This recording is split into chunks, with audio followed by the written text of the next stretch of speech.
नमस्कार, स्वागत है आप सभी का। ग्लोबल अड्डा आप देख रहे हैं और मैं हूं आपके साथ पुनीत मिश्रा। मिडिल ईस्ट को लेकर क्या अपडेट्स बड़े हैं, सबसे पहले मैं आपको वो बता देता हूं और उसके बाद और भी खबरें आपको हम बताने वाले हैं। तो बड़े अपडेट्स ये हैं कि ईरानी सेना ने कह दिया है कि आने वाले वक्त के लिए अब उन लोगों को तैयार रहना चाहिए जिन्होंने अमेरिका की मदद की है और ईरान पर हमले करने के लिए अपनी ज़मीन का इस्तेमाल होने दिया है। क्योंकि अभी तक तो रमज़ान का महीना चल रहा था, अब ईद हो जाएगी और ईद के बाद फिर आपको सरप्राइज़ गिफ्ट मिलने वाला है, ऐसा ईरान की तरफ से कहा गया है। एक बात और है कि F-35 फाइटर जेट जो है उसको गिराने की बात सामने आ चुकी है कि एक गिरा दिया गया, लेकिन अब खबर आ रही है कि इसकी संख्या बढ़कर 2 हो गई है। हैरानी की बात यह है कि डोनाल्ड ट्रंप जो अमेरिकी राष्ट्रपति हैं, पहले जो विमान कितने गिर गए, कितने जेट्स गिरे हैं, इसकी बात किया करते थे। अब उनके ज़ुबान से इस मामले पर कोई भी वक्तव्य निकलकर सामने नहीं आ रहा है, यानी वो खामोश हैं। हूती जो हैं उन्होंने एक बड़ा ऐलान कर दिया है और उन्होंने कहा है कि ये पूरी उम्मा की जंग हो गई है। ये जो जंग चल रही है उम्मा की जंग है और ऐसे में वो भी इस जंग में कूदने के लिए तैयार हैं।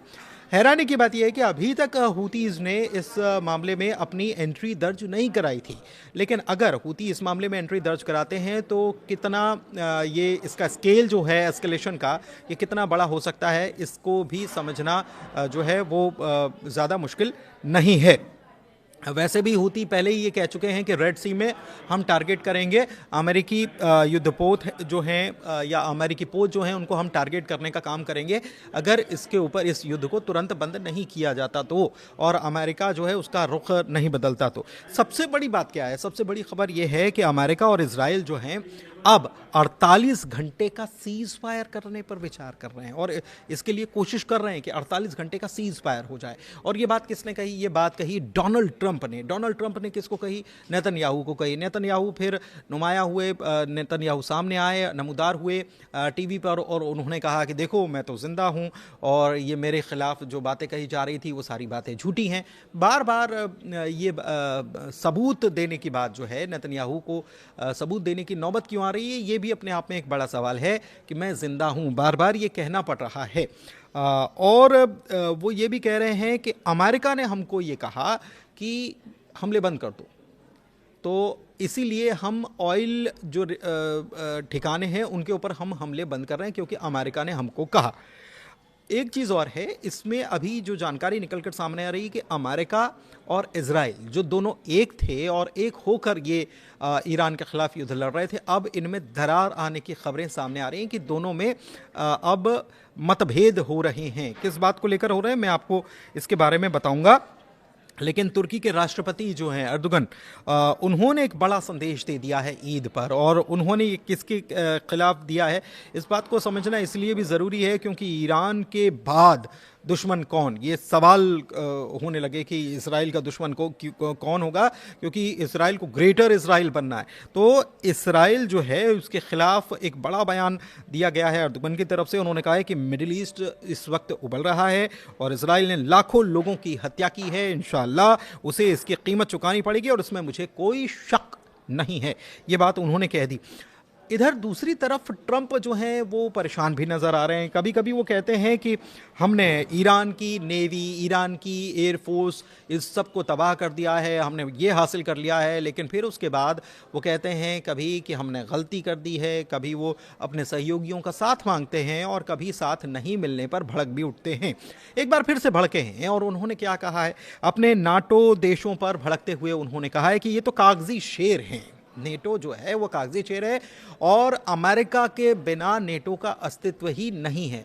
ये बात वो पहले भी करते थे, लेकिन अभी उन्होंने क्या कहा कि मिडिल ईस्ट में हमको जब नेटो देशों की ज़रूरत थी, एक तरफ वो कह रहे हैं कि ज़रूरत थी, दूसरी तरफ वो क्या कह रहे हैं कि उस ज़रूरत के समय नेटो हमारे साथ नहीं आए, नेटो के देश हमारे साथ नहीं आए, और वो ये भी कह रहे हैं कि हम तो केवल परखना चाह रहे थे, ये परीक्षा थी, अग्नि परीक्षा थी उनकी और उस अग्नि परीक्षा में वो फेल हो गए। तो एक चीज़ तो है कि इस ईरान, अमेरिका और इसराइल के बीच में चल रहे युद्ध से नेटो का स्ट्रक्चरिंग जो है वो पूरी तरीके से गड़बड़ा गया है और आने वाले दिनों में इसका बहुत बड़ा असर भी दिखाई देने वाला है। सबसे बड़ी बात कि अगर इसका असर आपको सीधे देखना हो तो रूस यूक्रेन के बीच चल रहे वॉर में आप देख सकते हैं, क्या वहां पर नेटो कागजी शेर है या नेटो से दूरी बनाने का काम ट्रंप कर पाएंगे?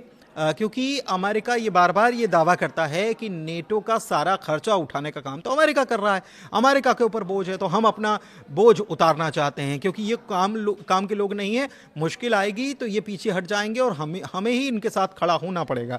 तो ये एक बड़ी बात है।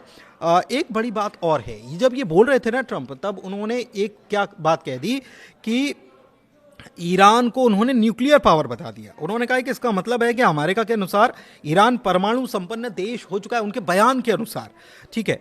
और ये जो है बड़ा हड़कंप बताने वाला या हड़कंप करने वाला बयान उनका कहा जा सकता है। लेकिन इससे पहले उन्होंने इजराइल के बारे में जब उनसे सवाल किया गया था कि आपको क्या लगता है कि इजराइल जो है एक न्यूक्लियर पावर होने के नाते क्या ईरान पर हमला कर देगा और न्यूक्लियर बम चला देगा, तो उन्होंने कहा कि मुझे नहीं लगता कि वो इसके ऐसा करने की सोचेंगे। सवाल यह है कि ना इजराइल घोषित रूप से न्यूक्लियर संपन्न देश है और ना ही ईरान घोषित रूप से न्यूक्लियर संपन्न देश है, लेकिन उसके बावजूद डोनाल्ड ट्रंप के ये बयान जो हैं या तो एक कंफ्यूजन की तरफ इशारा करते हैं या तो ये बताते हैं कि उनको डिटेल्स नहीं दी जा रही हैं और वो जो भी मन में आता है वो बोल देते हैं और उसके बाद उनको बार बार करेक्शन करना पड़ता है। इधर ये खबर भी है कि ये पहले भी हमने आपको बताया था कि इजराइल ने जो ईरान के तेल और गैस भंडार पर निशाना लगाया था उससे ट्रंप नाराज थे, क्योंकि ट्रंप ये चाहते थे कि वहाँ पर रिजीम चेंज करना है। अगर आप किसी के सामान पर या उसका तेल भंडार जो उसके लिए सबसे ज़्यादा कीमती चीज़ है उसी को निशाना बनाएंगे तो वहाँ के लोग नाराज़ होंगे, वहाँ के लोग नाराज़ होंगे तो फिर रिजीम कैसे चेंज होगा। ऐसा कहा जा रहा था कि ट्रंप इस बात को लेकर बड़े परेशान थे और इसलिए उन्होंने ये कहा कि ये हमने काम नहीं किया, ये काम इजराइल ने किया। अच्छा, इसके बाद सबसे बड़ी बात यह है कि हाल ही में जो गैस ठिकानों पर अटैक हुआ उसका जवाब ईरान ने भी दिया। और ईरान ने कैसे दिया? ईरान ने अमेरिका के जो सहयोगी जिनके ज़मीन का इस्तेमाल अमेरिका ईरान पर हमले करने के लिए कर रहा है उनके ऊपर हमला करके दिया और उनके ठिकानों को निशाना बनाया। तो उनके दोस्तों को यानी अमेरिका के दोस्तों को बड़ा नुकसान हो रहा है। सबसे बड़ी बात ये नुकसान और नफ़े नुकसान की बात नहीं है, यहाँ पर यह है कि अगर यही स्थिति बनी रही और ईरान इसी तरीके से अटैक करता रहा तो मुश्किल खड़ी हो जाएगी, पूरी दुनिया में गैस की किल्लत हो जाएगी, पेट्रोल की किल्लत हो जाएगी, डीजल की किल्लत हो जाएगी और दाम जो है वो बेतहाशा बढ़ते चले जाएंगे, महंगाई जो है अपने चरम पर पहुंच जाएगी और इसके लिए अमेरिका को ही दोषी माना जाएगा। और ट्रंप इस वक्त अपने सिर पर यह सहरा तो बांधने के लिए तैयार नहीं है। तो वैसे भी ट्रंप प्रशासन के एक बड़े अधिकारी जो है केंट, उन्होंने ये कह दिया था कि हमें तो कोई खतरा नहीं था ईरान से। उन्होंने ये कह दिया कि हमें कोई खतरा ईरान से नहीं था और इंटरकॉन्टिनेंटल बैलिस्टिक मिसाइल जो बना चुका है कौन? उत्तर कोरिया, उससे ज्यादा खतरा है कि ईरान से खतरा है। सवाल ये है, तो ईरान से कोई खतरा नहीं था, यह अमेरिकी प्रशासन के एक बड़े अधिकारी कह चुके हैं। इधर नेतन्याहू ने कहा कि मैं जिंदा हूं, आप सब इसके गवाह हैं और चार बात और वो कहते नजर आए। इजराइल ने अकेले ईरान के गैस ठिकानों पर हमला किया, वो ये भी बोल रहे हैं। इसका मतलब कि वो एक प्रकार से जिम्मेदारी ले रहे हैं, अमेरिका के से प्रेशर शायद उनके ऊपर बन रहा है और इसीलिए वो अपने ऊपर जिम्मेदारी ले रहे हैं, क्योंकि अमेरिका कहीं इसका साझीदार ना हो और अमेरिका के ऊपर चीज़ें ना आए, शायद उसको ये कंट्रोल करने की कोशिश कर रहे हैं। और वो ये भी कह रहे हैं कि ट्रंप ने हमसे भविष्य के हमलों को रोकने के लिए कहा और हम रोक रहे हैं। आप समझ रहे हैं, हम भविष्य के हमले रोक रहे हैं, ये भी वो कह रहे हैं। तो ट्रंप के कहने पर हम ये काम कर रहे हैं। दूसरी तरफ ये कहा जा रहा है कि ट्रंप खुद नेतन्याहू के कहने पर काम कर रहे थे और एक प्रकार से प्रेशर अमेरिका के ऊपर बनाया गया, जिसकी वजह से ये हमले अमेरिका ने शुरू कर दिए, युद्ध में उतर गया। बड़ी बात क्या है? बड़ी बात यह है कि अब असर किस प्रकार का देखने को मिल रहा है। आपको याद है बीच में हमने खबर बताई थी कि ऑस्ट्रेलिया से भी एक मदद की बात कही गई। किन देशों को मदद की बात की गई? जो मिडिल ईस्ट के जो अमेरिकी एलाइज हैं उनको मदद की बात की गई। और अमेरिका ये चाहता था, हम बार बार बता रहे हैं कि अमेरिका ये चाहता था कि उसके एलाइज जो हैं मिडिल ईस्ट में जो मौजूद हैं वो ईरान के खिलाफ फुल फ्लेज वॉर छेड़ दें और वो नहीं हो पा रहा है।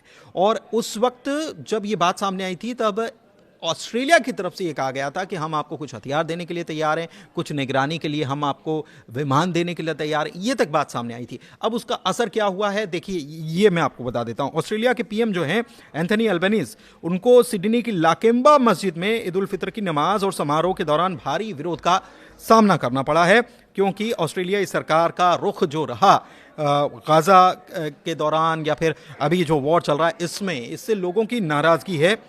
3 हफ्ते हो चुके हैं ये वॉर शुरू हुआ है। अमेरिका ने इजराइल ने मिलकर 7,000 से ज्यादा ठिकानों पर हमले का दावा किया है कि हमने 7,000 ठिकानों को निशाना बनाया है। अमेरिका ने मिडिल ईस्ट में करीब 2,500 मरीन और कई युद्धपोत भी तैनात कर दिए हैं, और ईरान ने जवाब में मिसाइल और ड्रोन हमले जो हैं वो जारी रखे हैं और लगातार इसराइल को निशाना बनाया जा रहा है।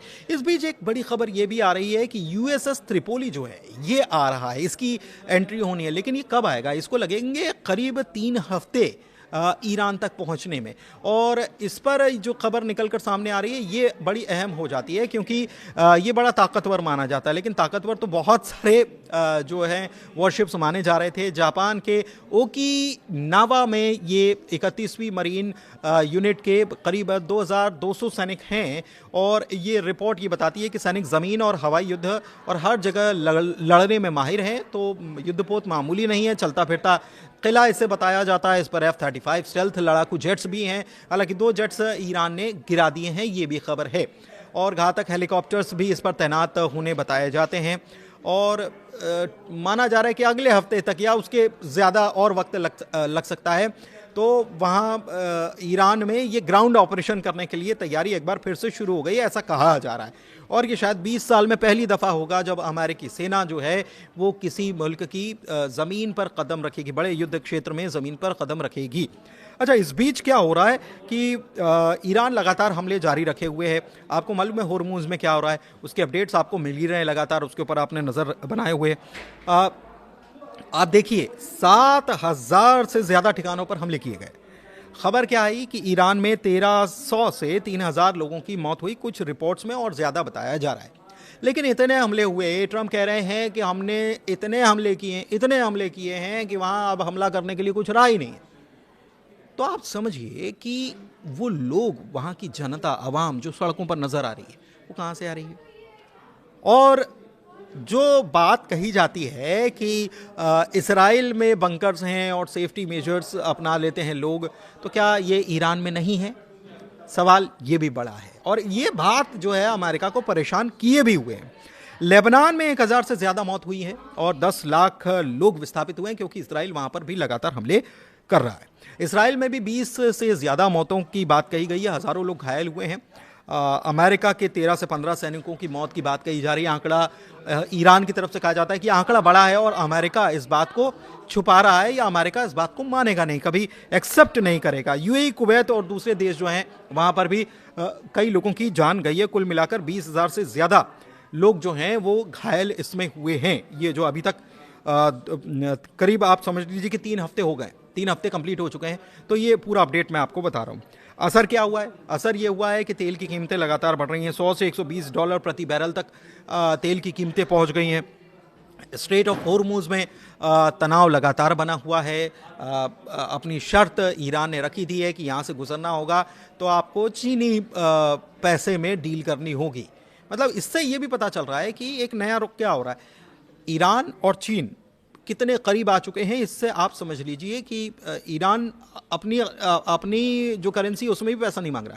ईरान कह रहा है कि चीनी उसमें करो, तो आप समझिए कि चीन की अर्थव्यवस्था मजबूत होगी तो ईरान को कहीं ना कहीं इससे फ़ायदा मिल ही रहा होगा। तभी तो ये चीन के लिए उसने ये बहुत बड़ी बात ये कह दी है युआन के लिए। ऊर्जा और महंगाई का संकट बढ़ने का खतरा होने लगा है, और इस बात की आप समझ लीजिए कि इस बात को अगर आपको पता करना हो तो आप किसी चाय की रेहड़ी पर जाएंगे तो आपको पता चल जाएगा कि 10 रुपए की चाय 15 रुपए की हो गई है। तो ये महंगाई का असर अभी से दिखने लगा है। आने वाले दिनों में अगर किल्लत बढ़ती है, आपने देखा कि तेल के ऊपर असर भारत में भी कहीं ना कहीं दिखाई देने लगा है, और आने वाले दिनों में अगर किल्लत बढ़ती है, आने वाले दिनों में यह संकट बना रहता है, युद्ध और जारी रहता है, तो और मुश्किल आ जाएगी।